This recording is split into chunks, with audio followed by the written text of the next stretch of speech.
Hey guys, it's Milton Andrade again. I'm the broker of Franklin Realty Consultants, and I'd like to educate you on condominiums, or as I'd like to call them, the red-headed stepchild for mortgage companies and banks.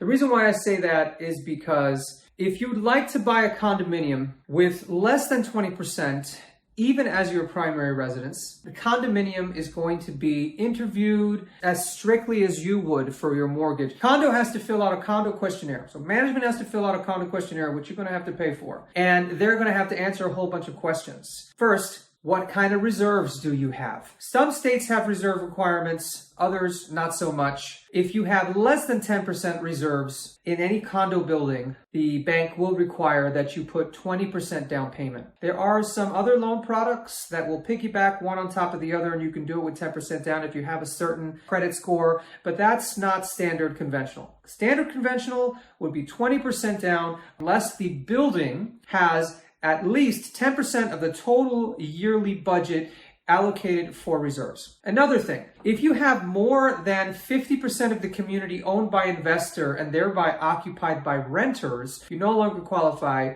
for that kind of conventional financing. It's going to be non-Fannie approved lending. Another thing, you can't have open litigation. It could be a slip and fall, it could be a construction defect. It's just open litigation against the building or the condo board would make it very difficult, not necessarily impossible, but very difficult to qualify for any financing. On a side note, any new building typically has 10 years guarantee on the foundation by the developer, and they have an insurance policy that would cover them over for any defects that you may find. And I'll tell you, buildings always find defects. And then there will be litigation against the developer within those 10 years, leading to no financing in the building for that period, unless the building attorney will write a letter stating that even if the building were to lose the case against the developer, that it wouldn't affect them in a negative manner financially. And they will never send that letter because that would weaken their case against the developer. So that doesn't mean the building is bad.